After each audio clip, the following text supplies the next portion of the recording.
Okay, it's a little after 5 o'clock and time to begin our budget workshop. And we'll start out with roll call. Brad?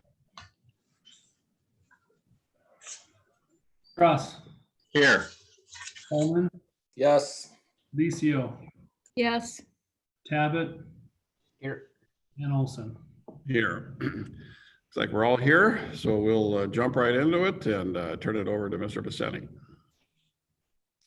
Thank you, Your Honor and Counsel. I'm just going to share my screen here.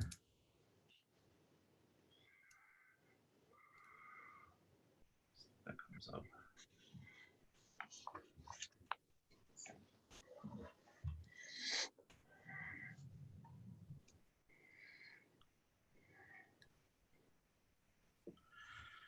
Okay, this is the budget work session for the 2021 governmental funds. So we'll kind of go through some of the levy information that we have to date, as well as Can you click the blow it up button down on the lower right, a couple of clicks? There, perfect, thank you. So we'll go through the preliminary levy information that we have at this time and some of the tax capacity information that we have available from the Crow Wing County. In addition to that, the proposed governmental fund budgets for what was available at this point. The goal, of course, is to adopt a preliminary levy and governmental funds budget prior to September 30th, which is the deadline to submit that to Crow Wing County. From there, then we can continue to refine the budgets, including the introduction of the enterprise funds, water, sewer, and stormwater budgets, all in anticipation of adoption of the budget in early December, following what was previously known as a Truth and Taxation meeting, now as a public informational meeting held with the public the last Monday in November this year.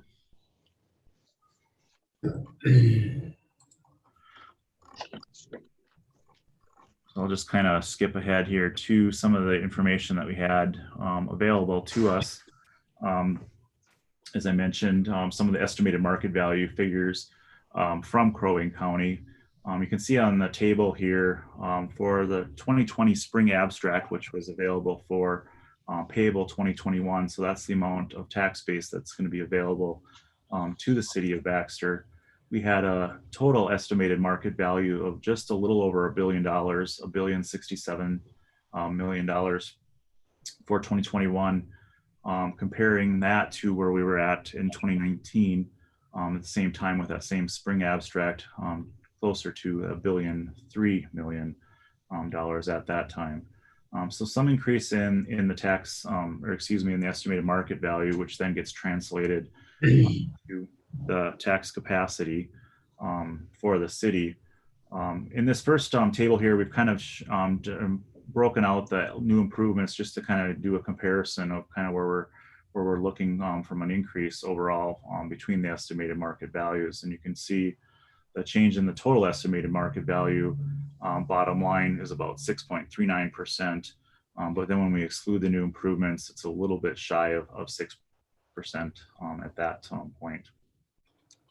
Some of these improvements, of course, are within some of our tax increment financing districts, so those wouldn't be available to the city as part of our revenue ability for generating revenue for the budget in regular operations.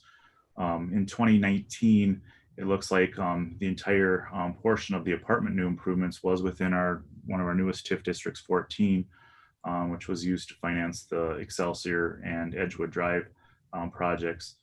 And similarly, in 2020, the entire apartment valuation is also included in that TIF District 14. Back in 2019, the entire commercial value was related to the Casey's General Store that was built. For 2021 payable new improvements, about half of that $1.9 million is included within 3 of our existing tax increment districts. So that wouldn't be available as well for some of that general fund revenues.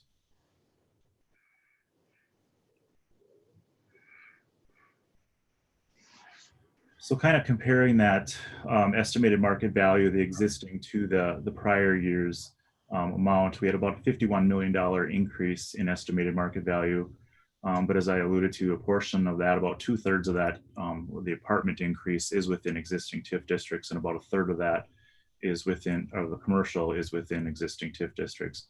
So based on some of the preliminary information that's available to us, when you look at a year-to-year comparison of the existing market values for without any new construction added to that component, existing market values for residential increased about 3.5%. So the county increased that value on average about 3.5% for existing residential. For commercial industrial, that increased almost 3 times that much at about 9%, which is nice to see. That's kind of changed. We've kind of been seeing a number of years where we've actually seen declines in that commercial industrial valuation, while residential was increasing pretty significantly each of those years. But maybe this is just a one-time adjustment. I'm not sure, but we did see certainly an increase in the commercial industrial existing valuations from 2019 to 2020. So just looking at some of that information, kind of visually looking at the estimated market value for pay 21 and pay 20, $1 million was added in 2021 versus $1.3 million, or excuse me, $1 billion, having $1.3 billion in valuation in pay 2020. The breakout of that then is shown for the commercial, residential, and other categories. You can kind of see it's roughly the same breakdown from both years, about 57% in both years made up of the commercial, or excuse me, the residential, homestead, non-homestead, and then about 8% in both cases for commercial and, or excuse me, apartments, and then 33% on the commercial industrial in both years. Those estimated market value figures then get translated to eventually to tax capacity. But if you look at just the new estimated market value that was added in both years, a comparison, kind of a little bit different breakdown here. We saw quite a bit more in pay 2020 or last year's in the residential non-homestead. About 80% of that new estimated market value was consisted of residential and non-home, or excuse me, homesteaded and non-homesteaded, in comparison to the residential apartments, about 14% last year and 26%, almost double this year. And then also similarly, the commercial industrial, about 6% last year and about 19% this year.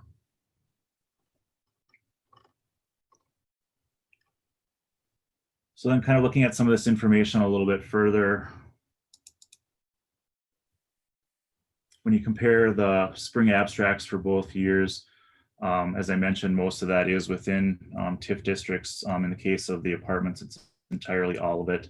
And in the case of commercial, it's over half of it.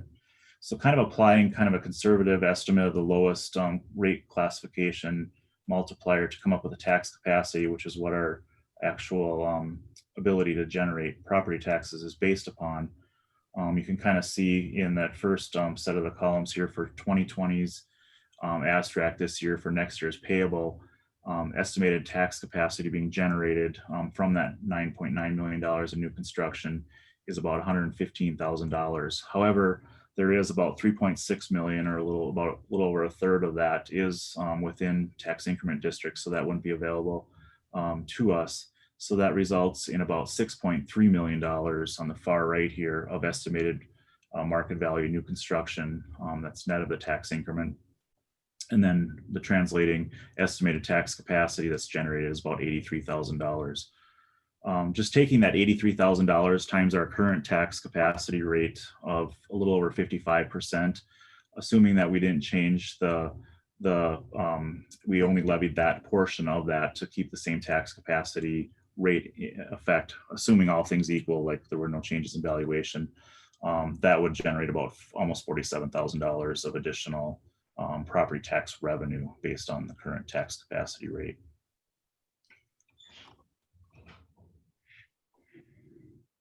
So the next table here just kind of a graph just kind of shows a comparison of the annual levy over the years compared to new construction estimated value that's added, and that's just kind of just showing a little bit of the relationship between the annual levy and the new construction that was added from the prior year, basically our tax base growth over the years. So you can kind of see very flat kind of in the middle years here as we were kind of working through the last recession in 2007, 2008. And then really not a lot of new growth occurring during those years in comparison to when you look at the first few years on the chart here, we had pretty significant tax capacity and growth occurring in the city. And then our levy was certainly going up pretty significantly during that time too. Some of that's come back a little bit. It's kind of back and forth a little bit over the years, just depends on the projects and new construction that's been added in the last few years, but overall a little bit lower than what we saw in the first part of the century here.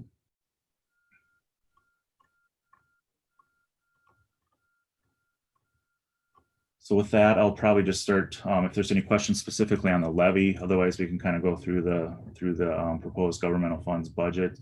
Right now I'm kind of working on what the impact of that is, and I'll have that for you, I guess, before the next meeting here, based on the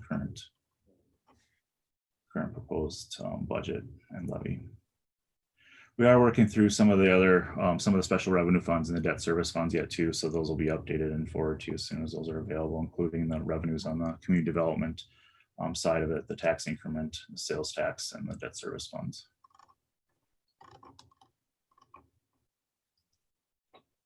So the first fund that we budget for, and the major fund, of course, for the city is the general fund. So you can kind of see the revenue breakdown here in this table showing $7.3 million overall of revenues being budgeted, including a property tax levy of about $6,178,500 for the operations portion of it, and then an additional $1,076,000 is being levied for debt service with no change from last year. So the overall property tax levy being proposed increases by almost $375,000, or about 5.4%. And it's comprised of, as I mentioned, $1,076,000 of the debt service and $6,178,000 that's levied for operations. The operations portion of that levy increase is about 6.5%. So most of that is for general fund operations, and then about $500,000 is transferred out to support other special revenue and capital project funds as part of the property tax levy.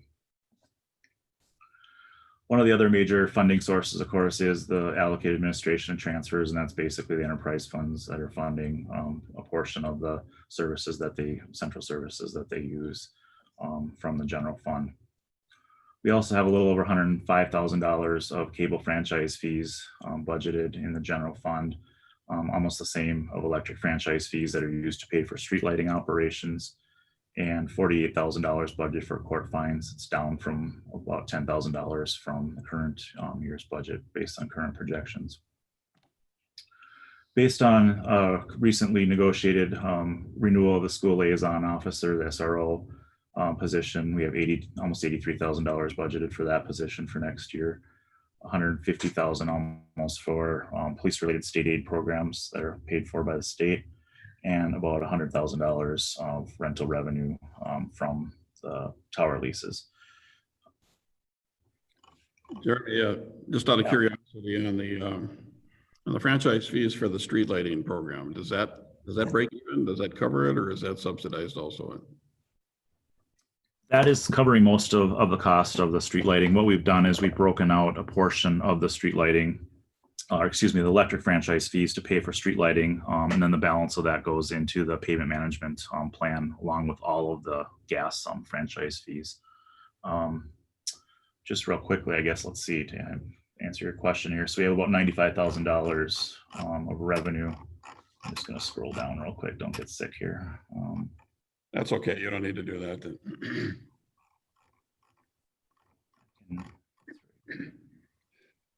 Almost all of it. It's $107,000 that we have budgeted for various street lighting and emergency siren costs. So about $12,000 of it's not covered, it looks like. Thank you. Yep.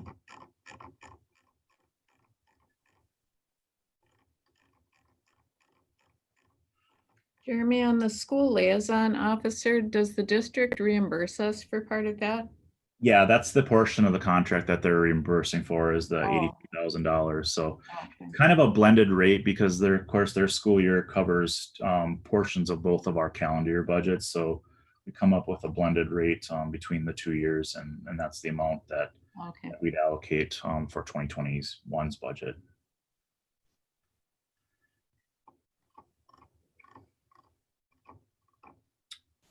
So then on the expenditure side, within the general fund, our first department is our general government, where it's not necessarily allocated to other specific departments.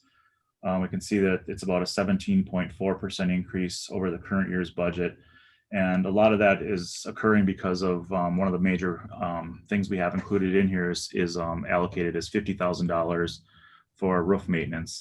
City Hall roof needs to be reshingled. It's something that hasn't been addressed for a number of years, and we're starting to see some issues with that as well. So one of the significant issues here, of course, is that $50,000 that's allocated towards that portion of it. Expenditures did go down a little bit because there's obviously no elections next year, so we were able to pull that part of it out of it. As far as funding for other areas, we did include roughly an inflationary increase of based on CPI 1%. We included a little bit of an increase to the senior center for next year, and then Initiative Foundation didn't ask for an increase. They kept that flat, and we budgeted $8,000 for the fireworks as well. And then you can see we also budget for property and liability insurance within here. Right now, the league's estimating about an 8 to 10% increase in those rates for next year. We'll see what those actual rates come in when we do the renewal in December. $5,000 for the dial ride program. One of the other components that's in here now, we've shifted over the leaf disposal services and the used oil recycling that used to be in the recycling special revenue fund. However, with Crow Wing County eliminating the SCORE funding for curbside recycling at the end of 2019, we anticipate that the rest of those grant proceeds will be fully utilized in 2020 and extinguished. So really there wouldn't be any significant revenue source that would justify having a special revenue fund for that anymore. So those $5,000 of cost now will just be incorporated within the general fund for those two programs. So that's been included here as well. We do have money budgeted once again for the wellness program that's funded primarily through the Sourcewell grant, as well as you'll see throughout here funding for vehicle replacements and capital equipment, as well as IT replacements in the future too that go to the capital equipment fund. And then finally, we do have money budgeted in contingency just to cover, again, some of those unknown revenue reductions and anticipated expenditures. Certainly more important right now, not knowing what the full impacts of COVID will be and the lingering effects of that as well.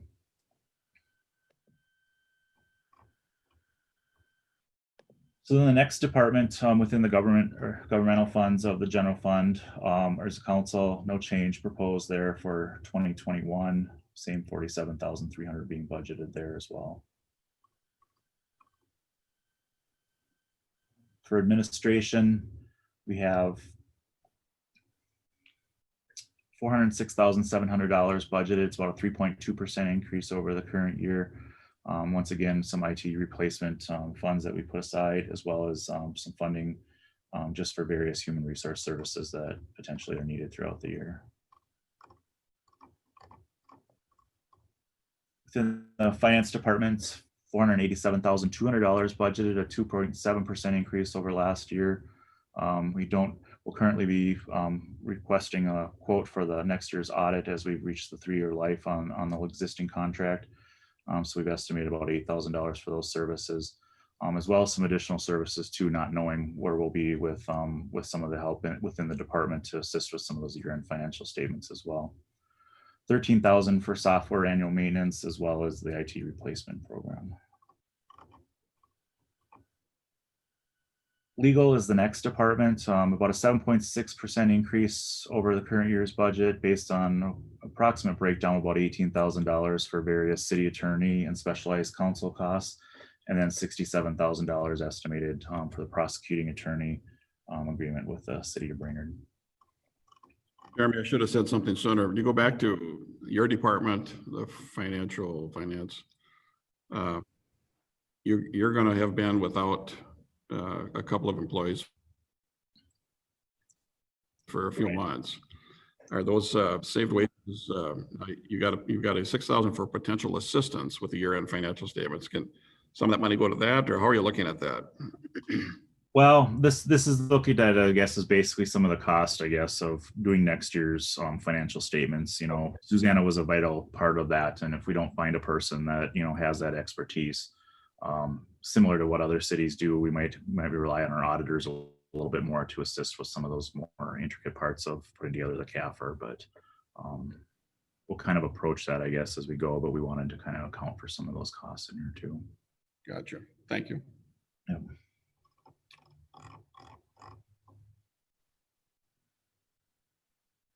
So next, our information systems department, $185,100 proposed for 2021, 1.8% increase over the current year budget. We do have some budgeted funds for backup and consulting services, as well as one of the major expenditures within this department is just various network software maintenance agreements that we have that are throughout the city. Next is Public Works Administration, $476,100 proposed, a 3.3% increase over the current year's budget. That includes a $4,200 differential for a requested intern that would be funded by Sourcewell for the difference in cost between what Sourcewell funds and what the department's proposing to fund to perform some MS4 inspections on behalf of the city during the summer internship. $12,000 for general engineering services, and then once again some funding for various future vehicle and IT replacement as part of those programs. Within the police department, the proposed budget is $2,278,800, about a 4.6% increase over the current 2020 budget. And you can kind of see the breakdown of some of those items there. Some of the major ones, of course, we had an increase in the animal control officer of about $9,200 from the current budget, as well as there's some funding in there for future squad replacements as well.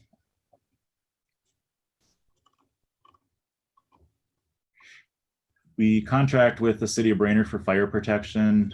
So the increase that was proposed for 2021's budget is 0.6%. So increasing a little bit shy of $3,000, about $2,000 or so. Streets is the next department budget within the general fund. The proposed budget for 2021 is just shy of $888,000, which represents a 12.4% increase over the current year budget. And then you can see kind of the breakdown of some of the various items within there, including some additional seasonal assistance that's shared between water and sewer, so an increase in the salt sand based on price increases, and that's from $53,000 to $90,000 for 2021 proposed. Contract plowing and striping and crack sealing increased a little bit from crack sealing increased a little bit from the current year's budget.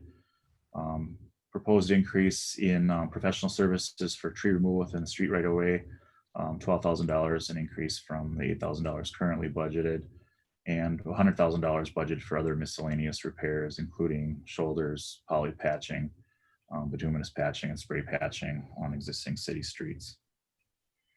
And then vehicle and machinery repair of $25,000, an increase of $4,000 on the public works facility maintenance. $11,500 budgeted for a new security entrance gate. A portion of that is funded through the water, sewer, and stormwater enterprise funds. In addition to that, vehicle and equipment and IT replacement program costs. And then a subset of the street department is the street lighting portion of that. And we have, as we kind of alluded to a little bit earlier, $107,000 budgeted, and that's for various maintenance of the city's streetlights and electricity. For 2021, it also includes replacing all the sirens batteries based on the schedule.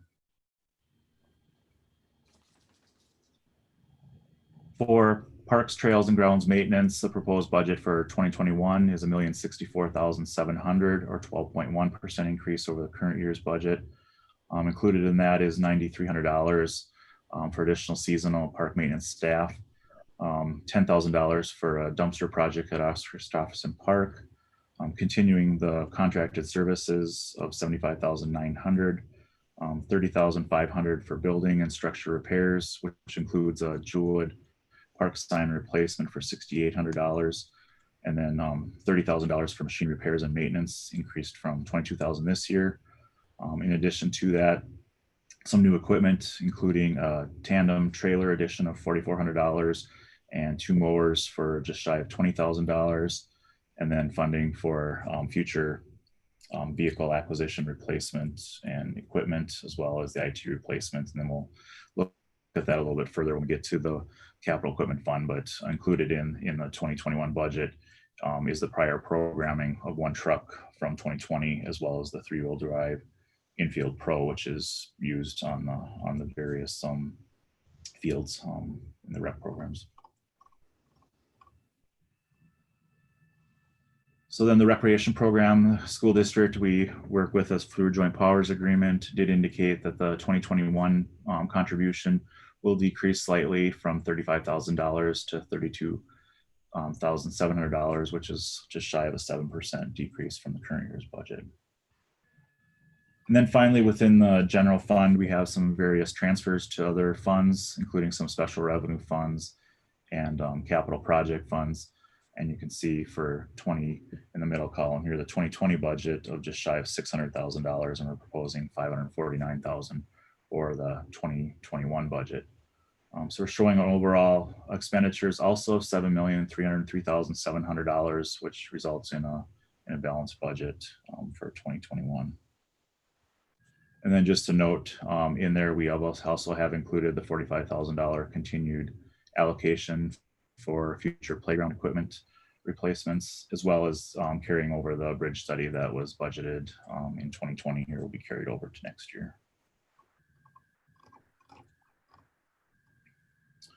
So that completes the general fund. I guess the next set of funds are our special revenue funds. The first one is the cemetery fund. We're showing revenues of $20,600, primarily funded through a general fund transfer of $15,000, as well as some plot sales in the cemetery. One of the projects that we didn't get to yet this year is the columbarium project. So that's something we'll want to revisit and look at what the rates need to be established for that addition. So we've carried that project forward on the expenditure side here under capital outlay for next year as well. In addition to that, there's fundings for various contracted services and various supplies that are needed to maintain the cemetery.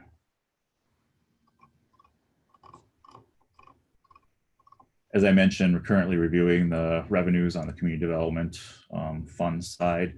However, looking at the proposed expenditures for 2021, we're showing in the planning department proposed expenditures of $324,600, including $5,000 for zoning, planning and zoning professional services, and then funding for various equipment and IT replacements. And then the second department within that fund is the building inspections operations, total expenditures of $22,400, including some additional inspection services as necessary, our electric contract inspections of $13,000, and then funding for vehicle and IT replacement.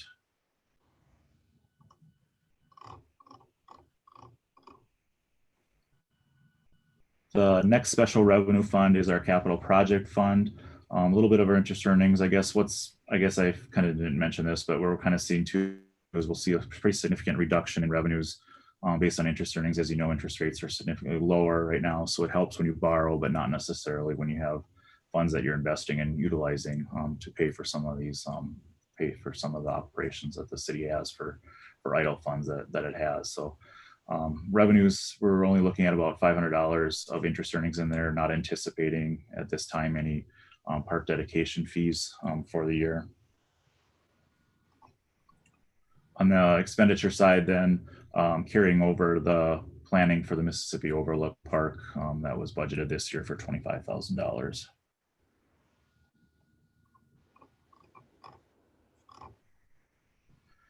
Within the EDA Economic Development Fund, we have proposed revenues of $48,800 budgeted, which is a combination of a general fund transfer and interest earnings that are earned on that fund. And then services and charges of the same amount, including a $33,000 contract with Blade for Economic Development Services that represents a $1,000 increase, or about 3.13%. They had requested $35,000, which would amount to about a little over 9.38% increase.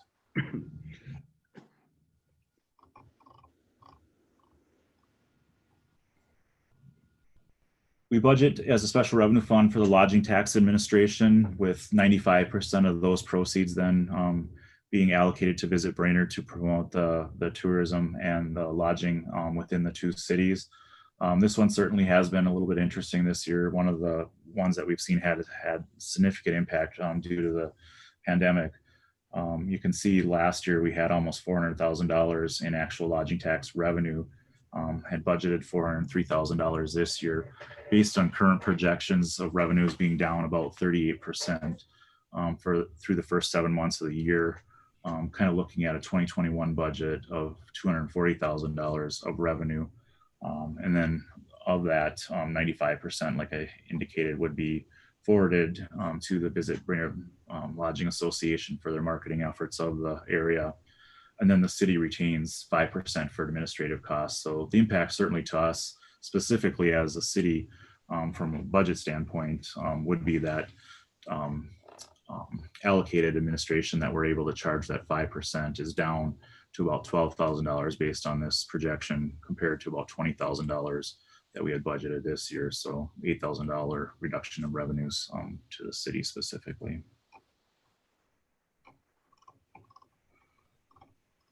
And as I mentioned, we're in the process of updating the tax increment funds. I'll have that to you at a future meeting here, as well as the sales tax collection funds. Sales tax has been one of those other interesting items too. We've seen sales tax had been running higher than last year through the beginning part of the pandemic. And then when June was paid, we saw a pretty significant reduction in the sales tax receipts for June. However, we just received July, and the initial part of July is actually up again too. So seems to kind of be all over the boards when it comes to the sales tax part of it. So we'll continue to monitor that. I'll get you some more information on the specifics of that here this week. So then, as I mentioned, the recycling fund will be one of those funds that we'll kind of do away with now that the major funding source for that, the SCORE funds from Crow Wing County, are no longer in existence. So that'll be the remaining programs for recycling the leaf site will be then incorporated into the general fund for 2021. And we'll just pay out the remaining grant funds that we have available based on the existing agreements that we have until that money is extinguished. So then our first capital project fund that we budget for on an operating standpoint is our capital equipment fund. You can see here we've got $325,000 of revenues budgeted. This is a kind of a sinking fund. It's basically a savings account that we've kind of set money aside so that we can kind of smooth out some of those annual replacements and not have huge spikes in the levy when we're buying equipment one year. Think of something like a snowplow that costs a couple $100,000 and then you're not purchasing the next year. We're not seeing wide swings in the property tax levy due to those equipment purchases that don't always occur on a regular basis. So we have $325,000 of revenues being generated in 2021 from those transfers from the various departments on an annual basis, including the IT replacement program of $60,000, a little over $91,000 for police vehicle for squad replacements, as well as some of the radio replacements that are anticipated in 2022. And then some $6,300 within the general fund, and almost the same amount within community development for future replacements there. $100,000 in the streets department for some of those larger equipment and truck purchases, and $50,000 within the parks department for vehicle and equipment replacement charges on existing equipment and vehicles. So for 2021, we're proposing $512,000 of various expenditures, spending down that a little bit. So looking at, there's 2 squad replacements proposed within the police department, totaling a little over $86,000. We've carried forward, this goes back to 2019, the 1-ton truck with crane from the streets department at an estimated cost of $120,000. One of the other items that's been identified is a street dump truck with plow equipment replacement at $230,000 for next year. And then 2 of the other items that are carried over from this year include the replacement of an existing, that was an added addition of a new parks truck that was carried over from this year. And then a replacement of the, as I mentioned earlier, the 3-wheel drive infield Pro that's used in the Parks Department for a total cost of $19,700. And then there's some trade-in value that'll be applied as well for a net cost of $15,500. So our next, yeah, go ahead. We haven't bought a dump truck for quite some time, as I recall, but when we do we trade in or do we keep it, or what happens to the one that's being replaced? You're right. I don't think we've done one for a long time. I'm trying to think. I think we still have the one that we traded in. Maybe Trevor knows the answer to that question. Yes, Mayor and City Council, the last one that we bought, we were supposed to trade in what we call Old Blue, the 1994 truck that we have. But we kept it because at that time, then we added the 5th staff member. So we needed the 5th route for our staff. So we kept Old Blue. Now what we would be doing is trading Old Blue in this time. Okay. That's what the replacement would be. Okay, thank you.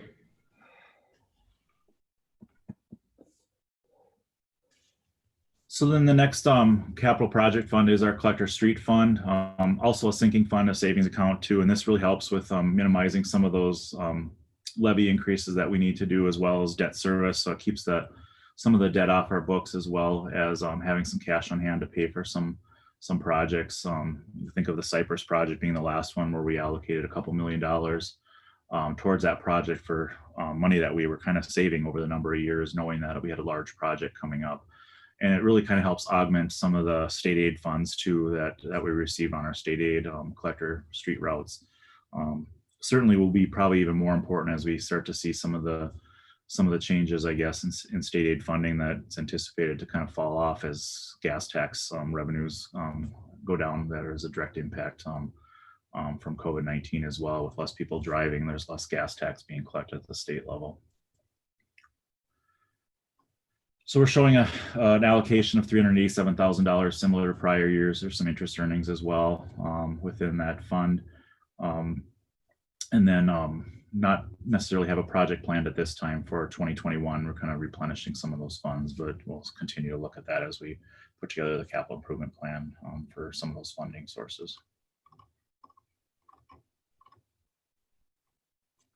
Our street replacement fund is our next capital project fund. We have $484,700 budgeted on the revenue side within this fund. A major funding source for this is the franchise fees. So it's the electric portion of the electric franchise fees from Crowing Power, as well as the entire gas franchise fees that are collected from CenterPoint and Excel Energy, estimating about $310,000 for next year's budget.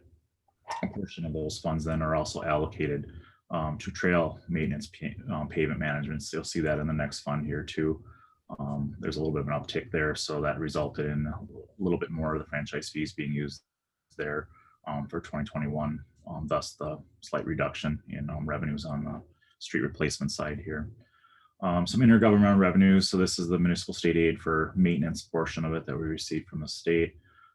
Again, that's something that could be revised downward too as we see what the impact of that is. We won't know that until January when we receive the allocation. So then we don't have any necessarily expenditures planned at this point within the program, as we're evaluating kind of our seal coating activities as part of the overall pavement management program. And then, as I mentioned, the trail construction and maintenance fund, one of the funding sources certainly here is franchise fees for that pavement management of the trails. So we have 59,100 franchise fees allocated towards those projects for 2021. And that includes some various bridge inspections on the Paul Bunyan Trail for the bridges that are south of the Walmart property, as well as engineering services for putting together a trail pavement management plan, and then $50,000 for various trail segment maintenance and repairs, including poly patching, crack sealing, and asphalt patch repairs.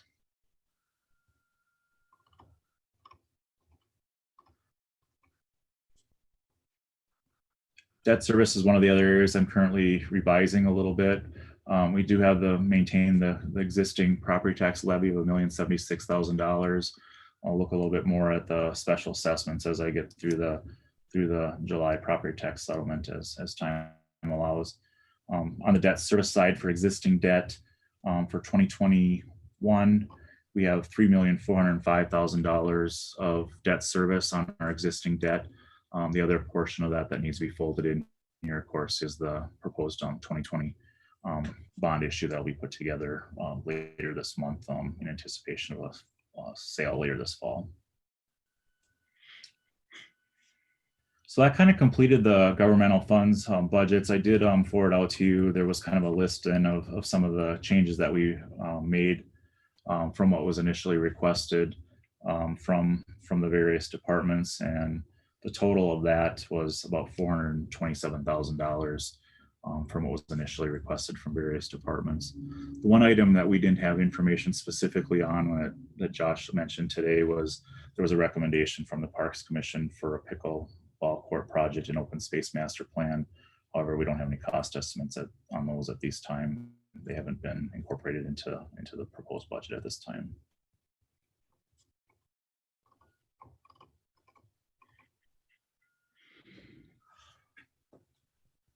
I know that was a lot of information, but that was kind of at least the initial run through, I guess, of the proposed budget. So we're certainly available for questions or comments, I guess, from the council.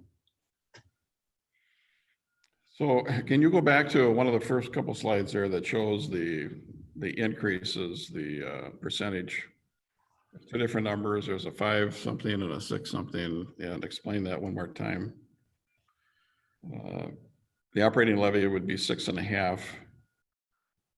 The overall is 5.4. Is that what I'm seeing there?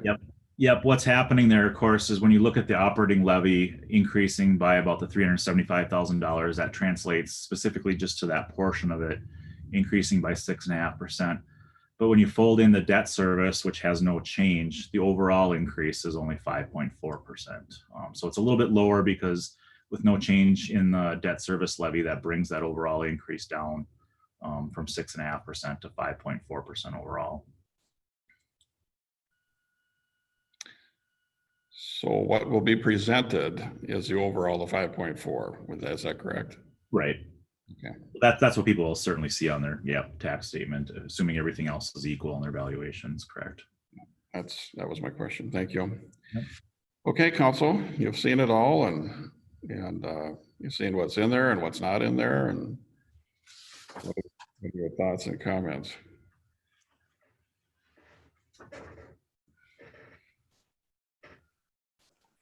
Your Honor, Counsel, the questions I had, I think I sent most of them in an email, and some of the questions I have probably show up as enterprise fund elements too. And so I just wanted to clip through them, and I didn't see, unless it came out today, Jeremy and Brad, the cut list, the things that staff requested, but didn't make the preliminary budget as it exists.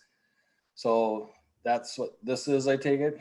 Yes. Yeah, I did send that out. It was later this afternoon. So, Yeah. But this is the list, correct?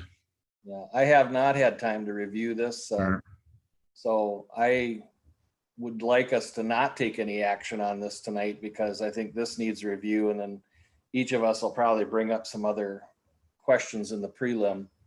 Ultimately, I recognize anything that costs money, affects that levy.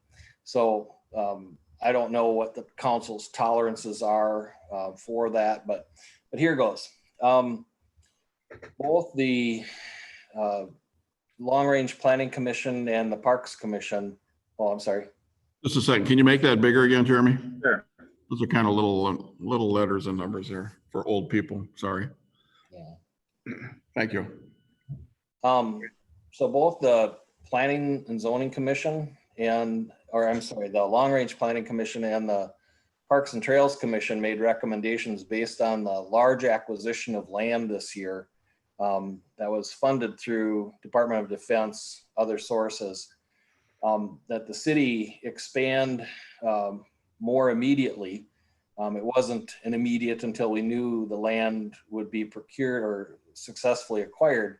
But both of those commissions, so not just 5 of us, but 10, 12 other people, are making recommendations that the city press on and expand the planning. The 25K that's shown in the budget as it exists was just for the 200-acre expansion to the Mississippi Overland Park.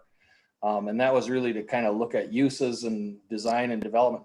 Now, as you will all remember, we've kind of tasked staff with getting engineering or traffic study work done, land use and planning work done, probably some collaborative partnership with other local governments like County Road going through that area, connection to Sylvan Township and Cass County. There are a lot of loose ends, but all of that translates to probably needing to do a bigger job, a more comprehensive job of planning out there than what the 25K was kind of, I think, anticipated to be an internal cost. And now, with the scope and scale of what we're talking about, it seems like an RFP for a consultant might be in order. And so that number would probably be $50,000, $75,000. I really don't know.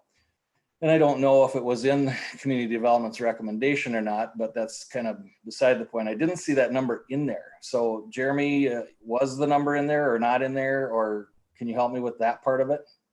Yeah, I think the number you're referring to, and Josh can weigh in certainly on this too, he did identify 62,500 for the comp plan amendment that currently is not included in here.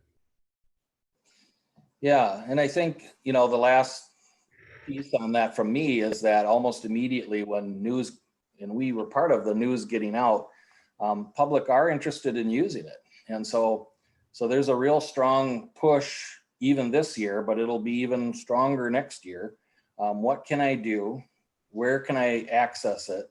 How, and what uses are allowed, and things like that are really going to come to bear on staff, in the next year.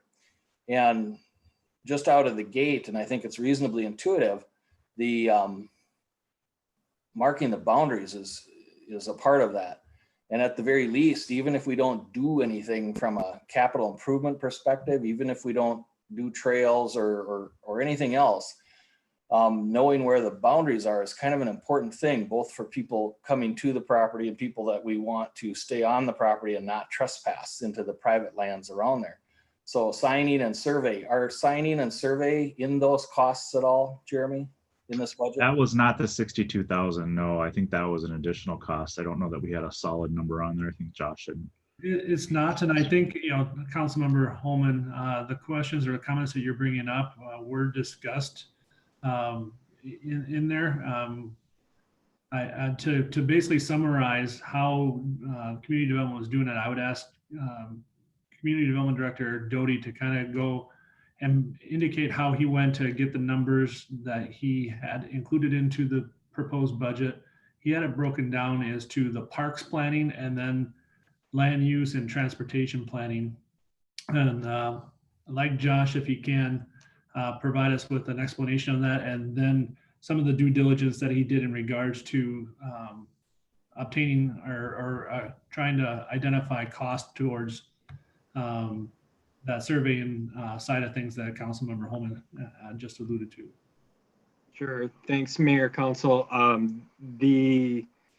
There's two study numbers. The 25,000, which was a park dedication number, was intended to be more of the Southwest Baxter land, the fact that we own the land, and studying the use aspect of the property, a master plan for that open space property, working with the school forest program and trying to see how that land grows over time, public use, that whole end of it was intended out of the 25,000. And then, you know, trails, that kind of thing. The $62,500 number is also related to Southwest Baxter, but to incorporate a larger geographic area than just the open space land. So going all the way up to County Road 48 and all the way over to Highway 371, kind of that whole quadrant to reevaluate land use, since we now have this open space land. And because of some of the development that's happened down there, is there a need for a reevaluation of land use from the 2015 comp plan? And then also getting into some transportation planning for Southwest Baxter. If you were to look at the comp plan, specifically the transportation plan for Southwest Baxter currently, because the development has been limited in that area of the city, there hasn't been a transportation plan where we've actually looked at where road corridors would go in the future. And that's certainly something that would be part of that 62,500. So one is the 62.5 is more land use and transportation planning. The 25,000 is more, I don't want to say parks planning, but open space planning, community use planning, trail planning. In terms of surveying, we did have some numbers from when we obtained the 60-acre Mississippi Overlook Park and the surveying expenses that we had at that time. And basing that number based on the acreage of Mississippi Overlook Park, just use algebra to extrapolate that out into a number for the amount of acreage that we currently have. And the cost to do surveying the same way we did the 60-acre park came out to right around $273,000 for surveying in that same manner. And I would note that that number doesn't count for any inflation. That number is probably, you know, I don't know when that surveying actually occurred. Trevor could jump in there if you remember, but that was probably what, 10 to 20 years ago. So whatever those costs are and how much they've gone up, I don't know what a quote would be. But we had just extrapolated that number based on the amount of acreage we have. Other options, you know, that's a big number for surveying, and that's having signs every so many, you know, feet along the entire boundary of the 820 acres. Other options would be to look at 40 corners. I'm sure there could be creative ways to reduce surveying expenses down from that number. But that's the efforts that we've gone through to date to at least have an early discussion on it as part of the budget process.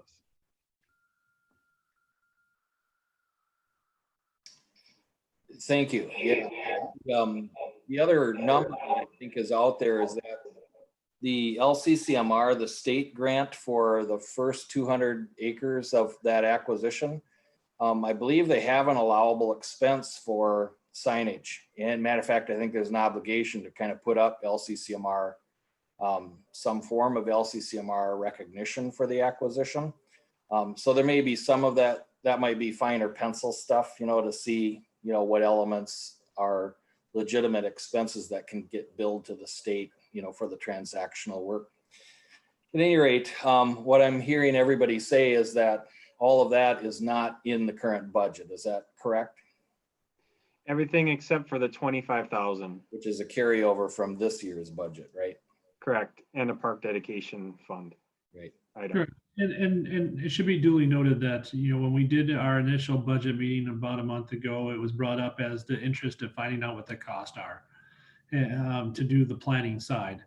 And Mr. Doty has done an excellent job in working with the third-party contract or consultants to try and give you a realistic number in that. And that's trying to go from where we started at a close to 11% increase and bringing it down to here is just a recommendation. Obviously, council has the ability to make the determination if they want to proceed with the master planning or the land use transportation planning. The number, as Josh has estimated that to be about 62,500. So ultimately, it's not saying that as a staff, we are not recognizing the need. We're just identifying it and trying to identify priorities and where we can get a budget to where we believe is acceptable. Not knowing that we had a ceiling to work with, but just trying to present you with a budget that administration is comfortable in presenting to the council. No, fully understand. You know, if I am passionate about an issue, I know it takes 3 of us to agree to amend what's being recommended. So I'm just kind of bringing it to the full council's attention because obviously I was a party to one of the commissions that recommended it, and Parks and Trails as well. Next question is, dog park is not in there in any way, shape, or form. Is that correct? No. No, it's not at this time. The Parks Commission at their last meeting just last month made a recommendation knowing that the budget process was underway, and they decided they have been working on Parks and Trails priorities, trying to develop a top 10 parks facility improvement list and a top 5 trails improvement list. Each commissioner has developed their own list, and at last meeting, they were working to try to narrow their list down to come up with a cohesive recommendation to the council. They didn't get there last meeting, but did want to get something proposed to the council for the budget. So they did make a recommendation to carry over the 25,000 for Southwest Baxter. They also received 2 presentations that evening. One was regarding basketball, and the other was regarding pickleball. It was 2 outside sources promoting those types of activities within our park system. And the commission decided to make a recommendation to make some improvements related to pickleball in 2021, but no, they did not identify the dog park with their recommendation at the last meeting. No question. I don't know if it was a year or so ago, but I remember having a conversation about fundraising for the dog park. And again, I'm pretty confident that there wouldn't be a lot of cost for the city, except for once it's built, I suppose, maintenance. But according to Brainerd, that's pretty minimal. Is that something that could still be pursued, or as far as fundraising? Yeah, and I guess I'd just stress, I don't think the Parks Commission was complete with their recommendation of, a top 10 list. I think looking at all of their lists together, I think dog park came up numerous times on their lists. And so I'd be very, very confident that it would be within the top 10 list, if you will. And they're going to try to narrow that down, I think, and then establish a priority ranking, so that when it comes to the city council in the form of a recommendation, it's not only a top 10 or top 5 list, but it's a recommendation from the commission that's priority ranked, whether it be dog park first or third or whatever it ends up being. They're not there yet. And based on our joint meeting with the Parks Commission and Trails Commission and the council, yeah, I think there was very clear direction that we want to work on what our priorities are and how they rank. And then once that's known, that can be made known to the community. And then we can explore funding options as we tackle them from the top priorities and working our way down the list. So I think that's still the spirit and intent. Obviously the real problem that we have is with funding today, but I don't think that it was the commission's intent to not proceed with a recommendation of multiple projects in the future. I just don't think they're there yet, and they wanted to get something in front of you. Okay, well, for what it's worth, three of the 4 new families in our neighborhood have dogs. So we're growing, population is growing. I have a new dog too, but I know you I don't do. count. I'm just staff. Your Honor, Counsel, just to kind of continue down the list, we started with a facilities study last year and kind of came away with some recommendations and understanding of need. I didn't see in the proposed budget any continuance, and I'm just curious if there are any costs that are necessary to continue that. What I'm worried about is projects just kind of getting set aside and never seen again, when in fact we've already invested funding to kind of understand the facilities part. Seems like the next logical step, should have some funding and support behind it.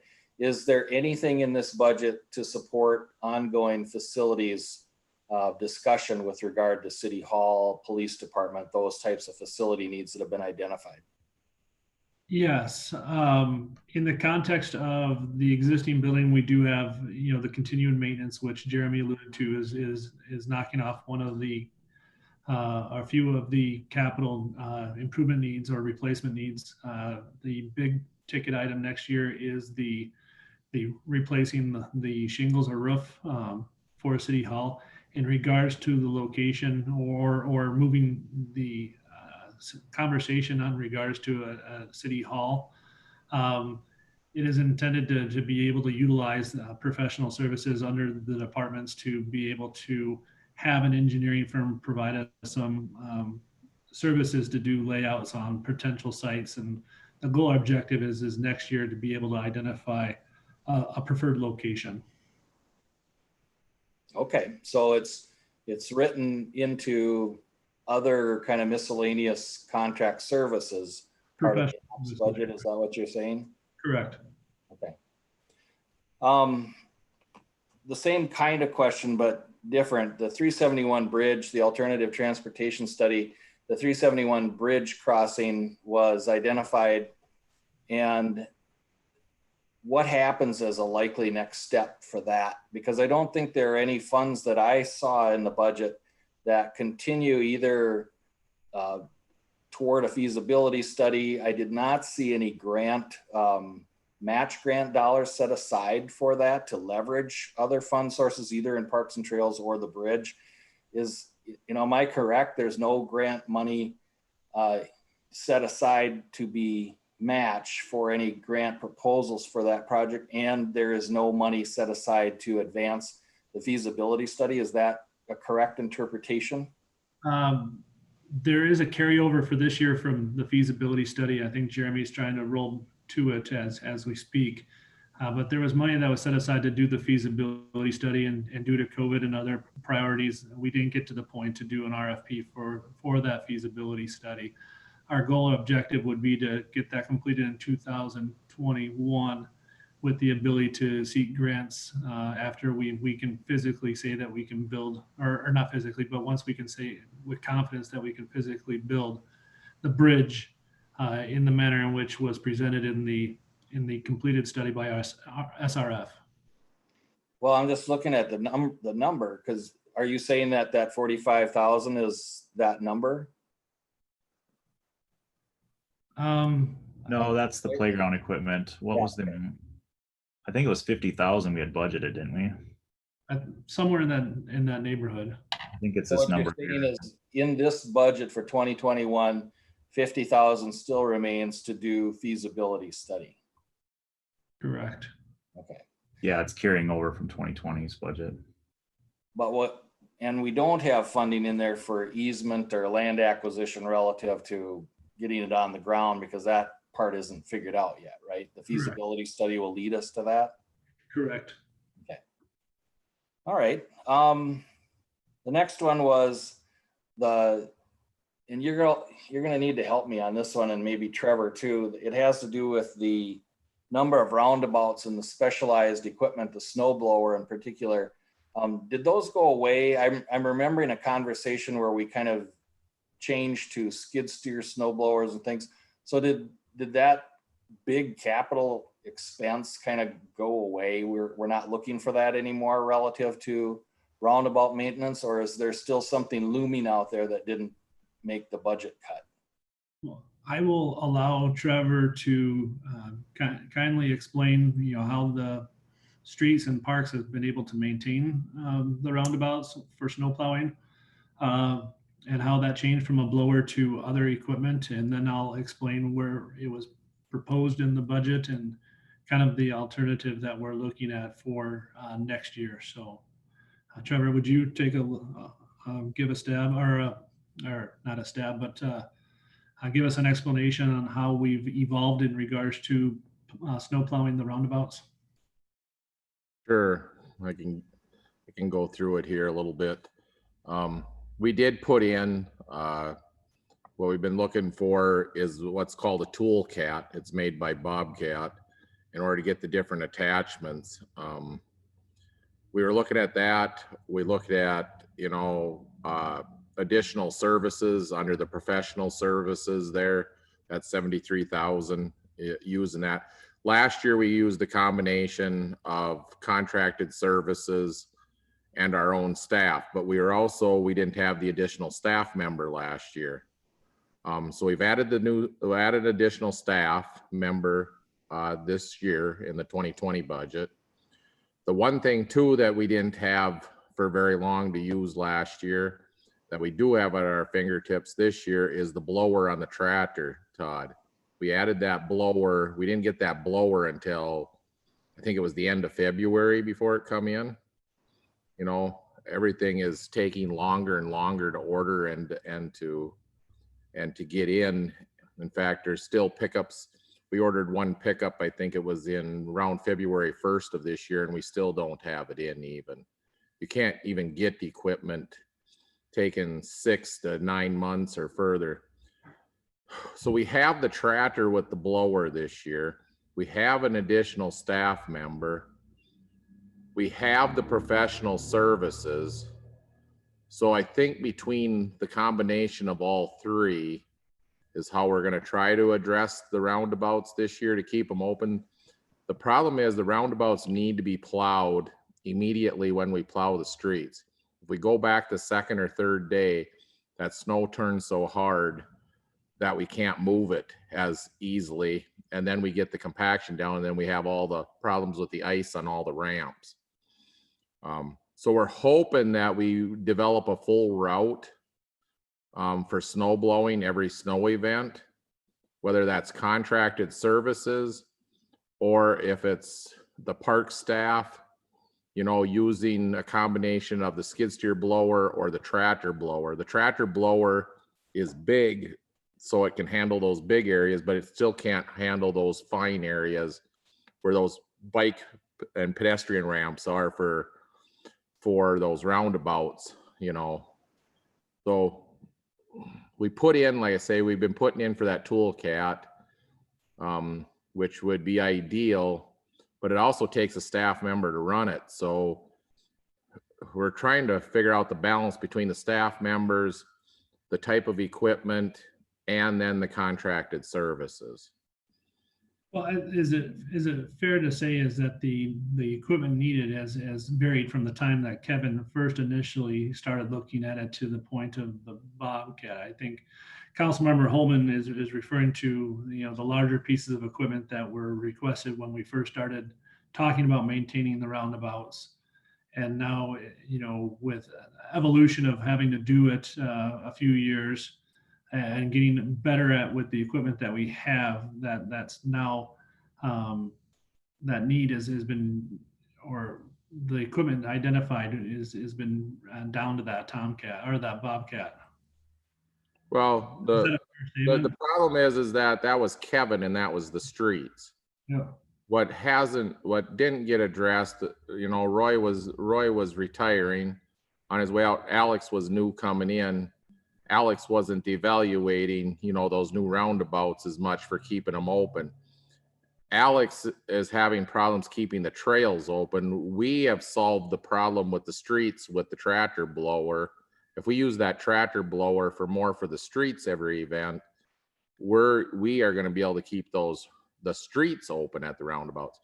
The problem is now keeping the trails open, and how does the two departments work together to get both done? And that's where we're still feeling our way through, I guess, is the problem. Last winter, of course, we didn't have all the equipment that we have now. We didn't have all the personnel that we have now. So is that going to change things? Yes, it's going to change it some more.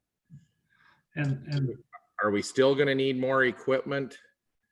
We believe, yes, that probably we're still going to need one more piece of equipment, and that tool cat is what we believe. We did test one out this summer, but we haven't ever tested one out in the winter. And the reason that the tool cat's a little bit better than the skid steer is because of the speed on the streets. Going from roundabout to roundabout, it's about 4 times faster for speed than the skid steer. So my question is that tool cat piece of equipment, was it requested and is it on the cut list? yes, Yeah. if you look at parks maintenance, Jeremy, if you can scroll down to the last page again. What you'll see is that and this is with conversations with the park superintendent, the Bobcat is estimated at 60,000 and change. In talking in regards to wants, needs, or observations, tweaking and trying to see what works. We talked about, is there the ability to look at contracting or adding to contract services and reducing that expenditure, and that's the difference. Assuming based on 8 hours per event and several events, I forget the number of events, but identifying that could potentially be about a $15,000 expenditure. So you can see in there the difference in contracting that service out or having that piece of equipment. Okay, the last Parks and Trails piece of equipment, the outgoing Parks Director, or supervisor recommended pickup box sander for trails, especially the safe routes to school or those high traffic areas. I don't even know, but I've not ever observed us sanding trails. Is that anything we do, or are we seeing a need for that? Or is that just kind of anecdotal speculation on my part? We still haven't went to salting the trails on a regular basis. We never got pushed last year for it. Right now, I forget in our policy for trail maintenance, but we don't do any salting of the trails on a regular basis yet, Todd. So that's a maintenance policy decision yet to be discussed or whatever. Yeah. Yeah. Okay. I think if the public starts pushing us towards it more and more, if them trails are used, for, going and getting the groceries and going to the stores and where they're carrying stuff back, I think that we could get the push from the public maybe coming up in the near future. But we did not get that push last year from anybody from the public about, slipperiness on the trails. Yeah, sometimes they don't know how to push. Obviously the one I see the most is the 48 trail going to Forest View Middle School. And what ends up happening, this is a little too fine for our conversation tonight, but the ice melts because of weather conditions. And then everybody walks on that 1 foot of kind of crusty snow on the edge, to kind of stay off of the glacier that's there. But let's leave that aside. It's a policy decision on maintenance that we have not made or discussed. So I'm not going to go there. I just want to say, part of your question was, do we have that sander for a pickup? And I thought I've seen it.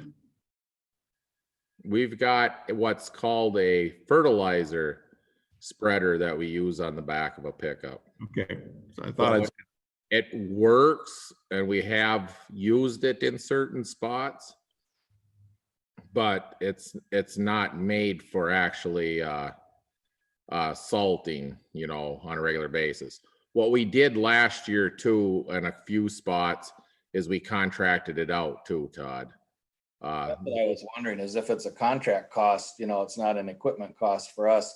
The places, and just so I can kind of put this to rest from my perspective, the team, the construction that went on this year was just outstanding in terms of trail connectivity. One of the places that we worked hard to connect was the Arbor Glen kind of senior housing complex, with a trail that was specifically connected to cross the Paul Bunyan Trail, to cross Cypress and go to Super One grocery store. because the Paul Bunyan Trail becomes a snowmobile trail and is groomed as such for the winter. That kind of falls flat on wheelchair accessibility and challenging to, mobility if we don't in fact sand it. And so what I was looking at is, as we do, you mentioned all those ramps on the roundabouts, the ADA, I call that kind of an ADA fix, to deal with it, a lot of mobility disabilities. I think those things are ramping up in terms of a city expected. People may not call us. They may not know to call us, but some of them are just coming online. And so I think we've got to find a way to at least be listening for that. And then I'll be done. But you hear what I'm saying. Those are areas that are kind of high use, sensitive use that are a little different than just the average run of trail. Yeah. We were lucky last year, Todd, just so that the whole council knows. I mean, we did do a little bit of salting both with Landworks and with Pratt's Affordable Excavating. Those guys both have the salters in the back of their pickups for their commercial and residential accounts. So we did contract with them a little bit last winter to do certain spots, and mainly the ice buildup at those pedestrian ramps, at where the truncated domes are at the intersections. Yeah, makes sense. And thank you for that. The last thing I have on my list was, so we moved the crossing of Inglewood and 210 to 2022 construction, correct? Correct. And so my question is kind of following up. I've been wanting to, at least track it. We have had a pretty decent public push for the silent railroad crossings. And so should that be an expense incurred for feasibility or whatever preliminary design in 2021? Or is that covered? Do I not need to think about that? My fear is that it gets put off. We're going to build in 22 and then, we should do the study in 2022. And then a year later, we come back in with kind of amendments to what could have been constructed a lot more efficiently in 2022 kind of gets duffed off or put off to 2023 or 24. And I hate that personally. So what I'm asking is there an expense that is not in this budget that should be in this budget to facilitate silent crossings being constructed the whole way, but certainly with the 2022 Inglewood crossing project? The answer is yes. I forgot it, Todd, until I seen the email from you. I had forgot it all in the budget. But we had been telling everybody that we were going to try to do, when we did the Inglewood crossing, then we were going to try to make the goal, with the city council, that was about 3 or 4 years ago. Yep. Was set that when that last railroad crossing upgrade went, we would try to get the silent railroad crossing status for the city of Baxter. Dave was the strongest one that kept coming in, on Fairview time and time again, with his dogs and everything. That whistle blowing is time to go away, in my opinion as well. But the goal was yes, 2021, and I missed it. We should be doing the feasibility study the year before we do that crossing, and then we should plan on how do we get the rest of the crossing so that we can get that status. So for the council voices that are here tonight, you may or may not agree with some or any of what I hear the train now. Well timed. And by the way, it isn't just one voice. I live on Ashdale, and so I get to hear lots of voices here, and I get to hear lots of Knollwood voices too about that silent crossing issue. So it is not one voice, it's a lot of voices. But we've been kind of quelling those voices by saying that it's going to be done, with the project. And so if we don't do it with the project, somebody's going to get it. Yeah. And I don't want it to be us. So that's why I bring it up. But what I've recommended here, or at least called out, represents hundreds of thousands of dollars. And that's currently not in the budget. Other things are. I didn't make any recommendations as to what to trade out or things that are of lesser priority to one voice of one. I don't know where the council feels things are higher priorities than others. I'm just bringing attention to what's not in here, what I think should be in here. And it's going to be some hundreds of thousands of dollars. And my question now to Jeremy is, how many $100,000 represents 1 percentage point on that levy increase? You know, I don't know how to figure that math out, but you probably do know.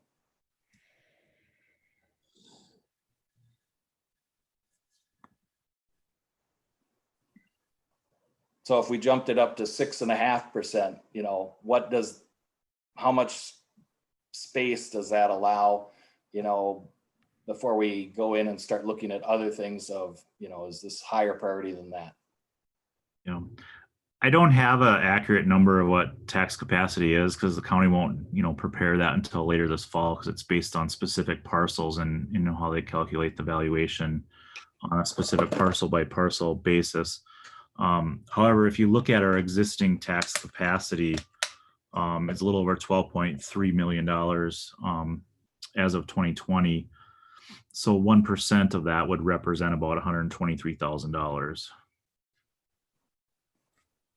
So probably what I'm describing is 3 percentage points higher than what we're recommending. I'm just guessing. Yeah, right now we're probably at about 2.6% or you know 2.6 percentage points up based on the current tax capacity. But I would just caution that there's a lot of numbers in play there because the existing valuations went up pretty significantly too. So so that should show a higher overall tax capacity, but we won't know that until December. But just as a general rule of thumb, based on the current $12.3 million tax capacity, it would generate about 123,000 based on each 1%.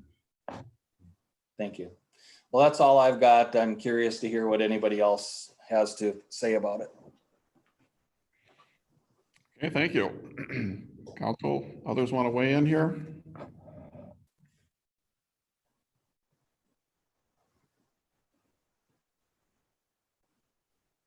I have a question. I probably missed it, but looking at the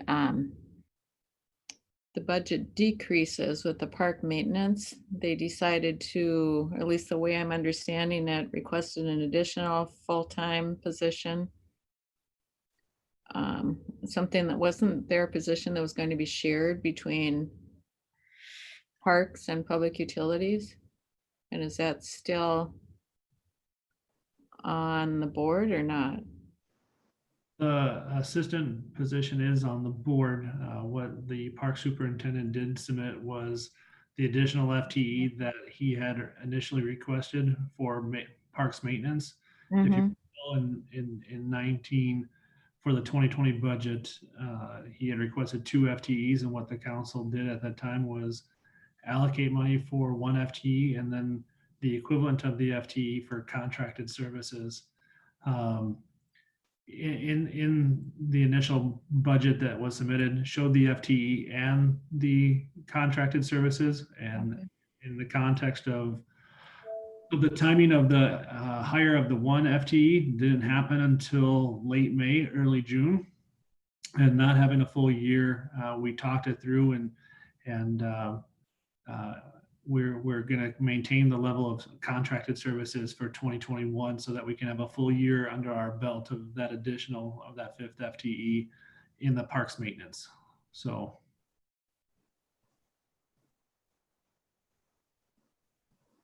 does that answer your question, Connie? I guess I'm not asking it clearly. Wasn't there a position? Okay, so I understand you requested 2, was approved for 1, but wasn't the cost of that going to be shared between 2 departments, or is that a totally different position? It was a completely different position. The position in which is shared is the administrative assistant, which we were set to hire, or the budget was in the middle of the year of this year, but with COVID. A freeze on capital expenditures and hiring just to kind of see where we're at. from a revenue standpoint, because the last thing we want to do is to hire somebody and then that individual will be the first one on the chopping block if we needed to make adjustments to our personnel. Right. So it is in the 20 budget, and it is reflective in the 2021 budget that position would still be there. So.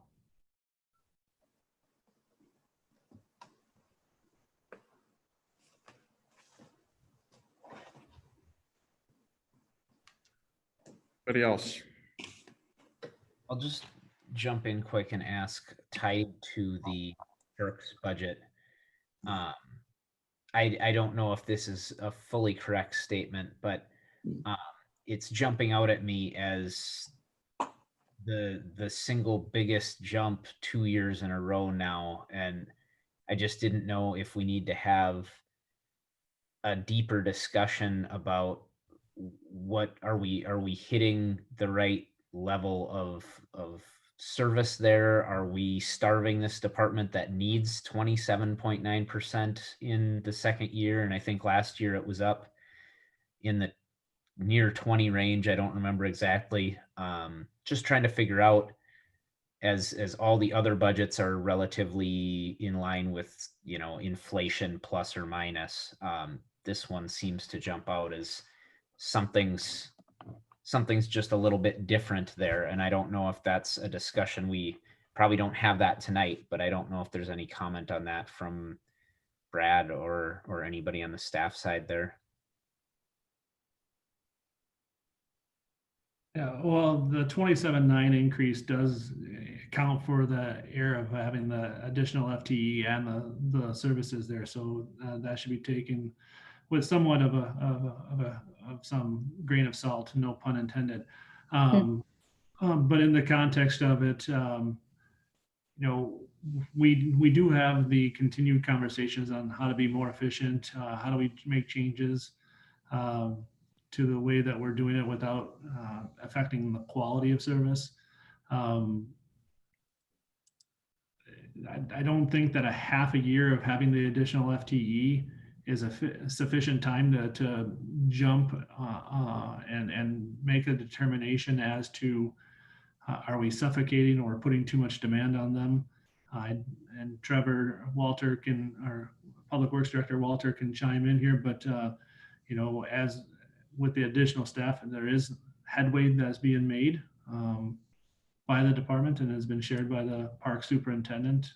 It's just, I think we need to observe for a full year as to the progress that's being made and make adjustments in that regard. It's duly noted that our reliance on outside sources such as STS has taken a hit. It's making the adjustments related to that. And with that, I think Superintendent Hondo has done a good job in identifying the additional hours for seasonal labor, which can, keep up with the expectations and demand. So we do see that as trying to accommodate a level of expectation, but I do think that expectation of the level of the services is a continued conversation that we need to have between staff and the council. But it should also be noted too, that the level of service has been cut in the last 18 months a lot. We have cut back on mowing in mowing areas. We have taken and cut back on trails. We closed trails last year. If you remember, the city council adopted that policy of what trails we would close and not maintain throughout the winter. I mean, we have been cutting services also for 18 months, but then on top of it, Zach, what we do is we've kept adding to it. As Todd alluded to, I mean, we've added a lot more roundabouts, a lot more trails, a lot more stormwater ponds, more lift stations. There's been a lot more maintenance added to the system that the parks and trails take care of. But we have cut level of service on a lot of fronts. The other thing, and Brad is right, is we have not had a full year with full staff. We still don't have the administrative assistant. We don't know what workload that'll help Alex at. I keep telling Alex, you gotta have a little patience here. once that administrative assistant comes on and helps you for 20 hours a week, that's going to change your life a lot. We get so that Keith works 12 months for a full year. That's the new staff member for maintenance worker. Keith gets a full year under his belt for 12 months. How is that going to change? I mean, we've got a lot of stuff that we haven't, had for a full 12 months to see how it does. Besides, we've cut a lot of services in the last 18. The level of service, we haven't cut services. We've cut the level of service a lot in the last 18 months.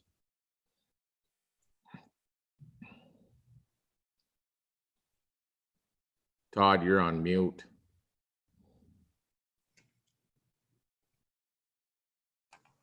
Just to add to that, just because you all know, you can see it right away. When you look at the amount of trail that was added on Jasperwood by the new elementary school, the Coles Trail, which is probably one of those go to work trails, we're going to see a lot of people year round, even in the winter.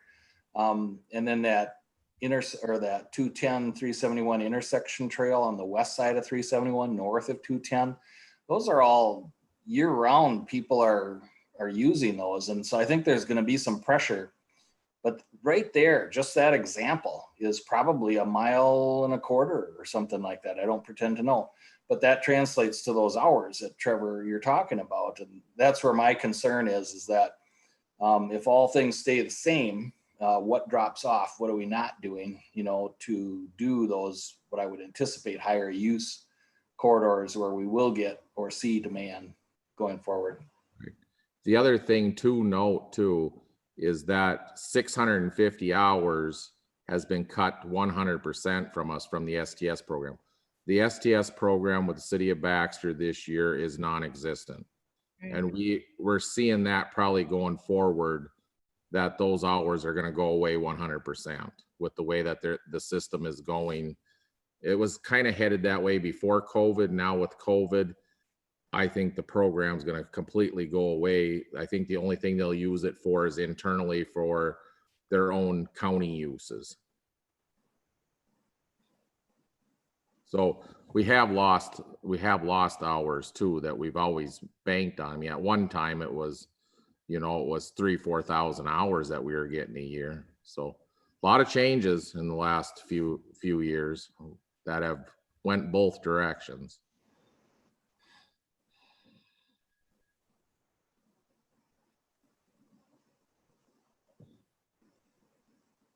Other thoughts, comments?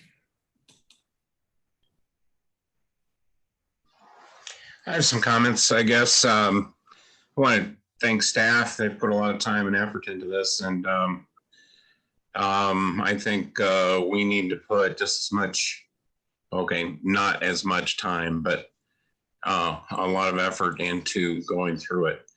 I personally need some additional time to work through this, to come up with something, put it all together so I can understand it. This last page was very helpful, and it was nice to get it. I was on the road today, so I didn't have a lot of time to go through it. So I don't have any comments other than that tonight.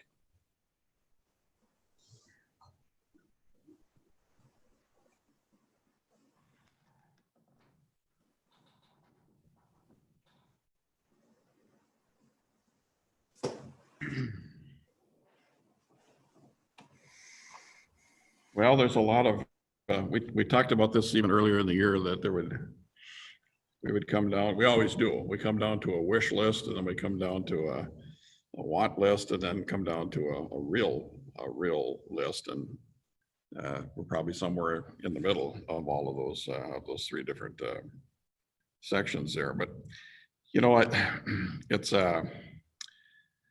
there's a lot of things on here that, and again, I did get a chance to look at it this afternoon, but it was kind of a short fuse. But I'd just like to go back to probably Todd's first comment, talking about the land. And that's one that I've got to really hunker down on. And, you know, it's not that the comment I'm going to make, it's not that that comment was not made before. In fact, it was made by Todd, that you get the land, and that's, in some cases, is the tip of the iceberg. And the bottom line is that, you know, what we're discovering here, at least I am, there is no free land. You know, it looks good at the time, but there is no free land. And and again, we did talk about it. So now we got the land, and now it's, oh, okay, now you take it from there, and so on and so forth. So all of a sudden, and we're dealing with the number that was thrown out tonight. And I realize I'm not holding anybody to it, but you know, $275,000 potentially to do what probably should really be done. I mean, that is real money. And then when you look at what the levy has to do to, you know, to accommodate that. And so and Todd did allude to maybe one entity that could be of some help in some of that. It just seems to me that, and don't get me wrong, because for the long haul and the big picture, this is a good thing, you know, for the city of Baxter and for the residents. But a lot of these entities that want to be involved in this land and put these things together, you know, God bless them. There's a lot of work there, but boy, when they're done and they're gone. And it seems to me it would be nice to have some compatible help along with that from some of these organizations to say, and I know it's not their job. I mean, that's not their goal. Their goal is to preserve land. I totally understand that. But the people who are ending up doing the preserving are the people that will carry on the, you know, the debt from that day forward. So number one, it'd been nice to have somebody else involved that was involved in this whole transaction to still be holding our hands, you know, and helping us a little bit. And maybe the one entity that Todd did talk about is one thing to look at. So what I've got to study a little bit is it has to be done at some point in time. Is a $250,000 rise to the surface of a, you know, of a number 1, 2, 3 priority for this budget? I don't know that yet. I've got to think about that. I know we can't think very long because Jeremy's got to put stuff together based on what our wishes are or what our thoughts are. So I'm not sure, Jeremy and Brad, how we move forward unless it's just individually, you know, contacting you and you crunch those numbers. What are your thoughts or suggestions? Well, obviously tonight was to present the preliminary budget as requested by staff and then revised by the administration. It's not meant for the council to take action tonight or anything like that. It's for honest or for discussion and dialogue. And Jeremy previously had indicated in communications that we have reserved the next 2 Tuesdays leading up to the end of the month to continue to have the dialogue, allow you to digest the information that's been presented, gather some additional information that council has requested to ultimately allow for the council to have the discussion and build a consensus as to where they would like to set the preliminary budget. Obviously, it's a 2-step process.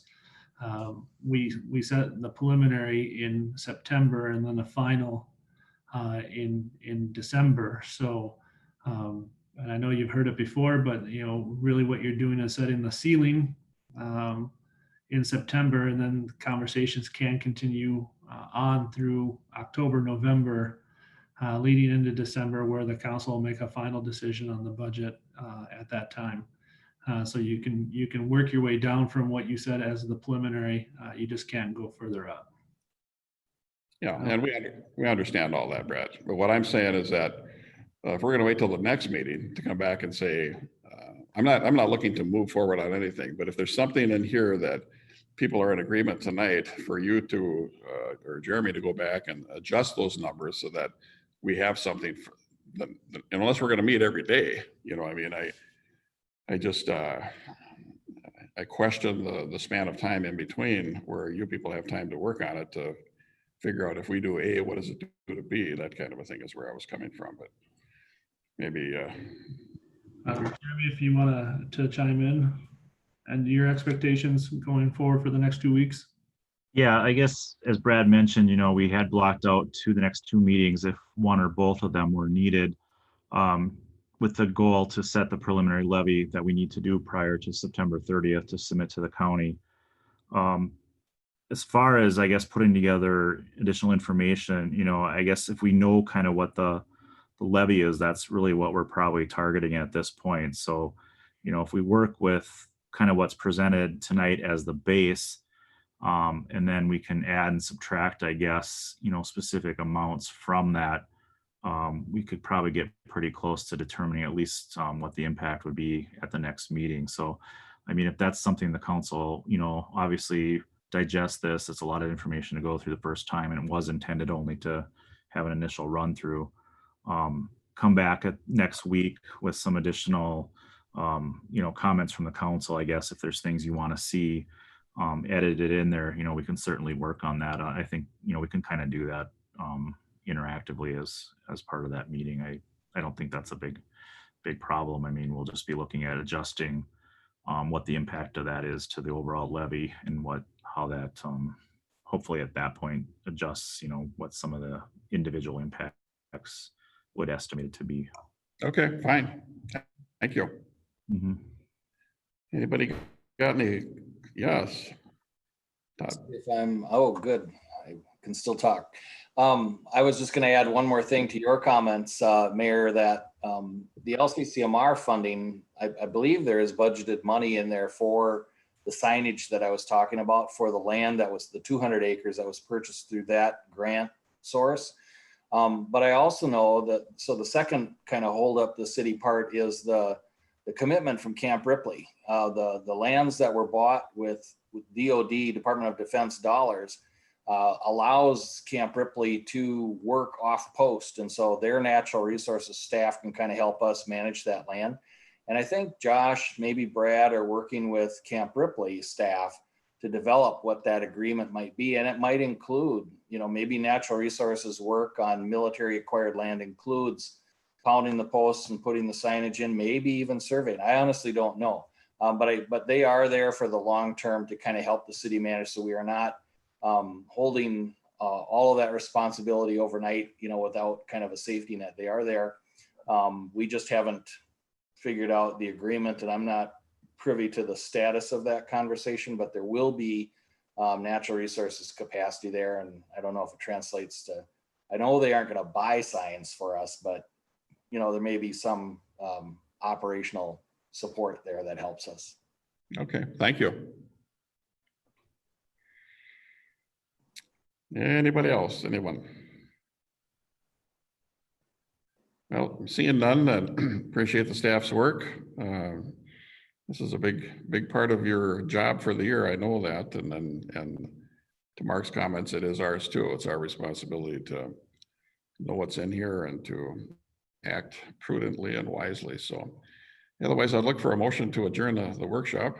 Your Honor, what time would you like to meet next week? Do you guys want to decide that?